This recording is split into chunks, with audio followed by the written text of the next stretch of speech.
La pandémie actuelle, la Covid-19 due au SARS-CoV-2, est un événement planétaire extraordinaire qui va marquer les corps et les esprits pendant des dizaines d'années, sinon plus, et qui aura des retombées incalculables qu'on ne pourra jamais étudier sous tous leurs aspects, quels que soient les continents. Ce qui est extraordinaire, c'est ce télescopage d'informations, de fausses informations, de fake news, où au final, on ne sait plus à quoi nous fier. On a perdu tous les repères, on a perdu confiance.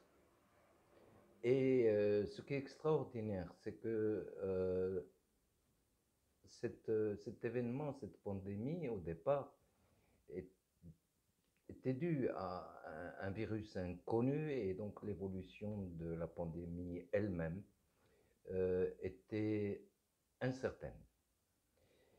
Et évidemment, nous sommes partis sur le même plan d'égalité, quel que soit le niveau scientifique, sauf peut-être quelques exceptions. Mais donc, même dans le partage de l'information, des expériences, il y a des doutes. On ne sait pas où sont les manipulations, les intérêts cachés qui se dévoilent au compte-gouttes progressivement, selon le domaine de recherche de chacun. Et l'information partagée s'est popularisée et qu'elle est plus la propriété de, de, d'une personne lambda que des scientifiques eux-mêmes, parce que même dans le domaine de la science, rien n'est vraiment sûr. Et là, nous avons peut-être raté une occasion euh, d'avoir notre propre vision, non influencée par des intérêts économiques ni des pressions extérieures. Euh, C'est-à-dire que nous aurions pu mener des études sur le terrain, chaque jour, au quotidien, vu les différentes expériences, vu les différentes stratégies adoptées au niveau des régions, au niveau des cabinets, au niveau des cliniques, des hôpitaux. Et donc, ce qui manque, c'est de rassembler toutes les informations, parce que là, les expériences sont parcellaires, elles sont partagées avec des groupes d'individus, elles ne sont pas elles ont, un domaine, un patrimoine collectif. Et ce qui aurait été intéressant, c'est d'avoir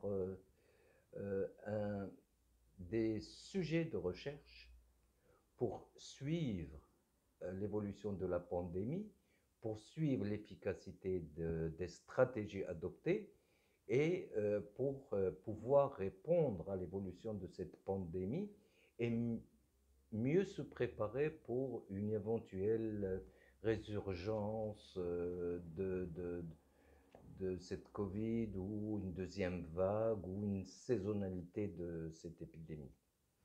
Et donc, ce qui aurait pu nous aider énormément, c'est si on avait un réseau de collecte de données sur tous les plans, hein, scientifiques sûrement, médicaux, sanitaires, économiques, psychologiques, sociologiques, etc.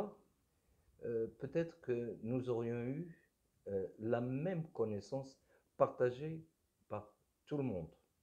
Autant les scientifiques, les médecins, les universitaires, que le commun des citoyens qui sont loin bien sûr, de ce domaine et qui n'ont pas accès à la connaissance du fait de leur manque de formation dans le domaine de la médecine et donc ils ne vont pas chercher l'information. sinon ce qui circule sur les réseaux sociaux. Et je pense que le réseau généraliste d'alerte et de recueil de données sanitaires, nous aurait permis certainement de choisir des sujets d'études, de suivi, d'analyse des résultats, de partage de l'information et puis de publication, parce que finalement, étant partis tous à égalité au départ de la pandémie, euh, c'est-à-dire que personne ne connaissait parfaitement ce qu'est ce virus et comment va évoluer la pandémie. Donc personne n'est mieux prédisposé par rapport à d'autres personnes sur le plan de la connaissance. Et nous aurions pu avoir nos propres données et ne pas nous fier à des revues scientifiques qui n'ont pas plus de savoir que ce qu'on aurait pu avoir par nous-mêmes, avec des faits réels et certainement sans la manipulation de Big Pharma, des grandes firmes pharmaceutiques. Et même au-delà de ça, le réseau nous aurait permis d'anticiper, d'extrapoler et de nous préparer pour le futur. Le réseau généraliste d'alerte et de recueil de données sanitaires a un peu tardé pour se mettre en place et je vais conclure en disant que nous avons raté une pandémie.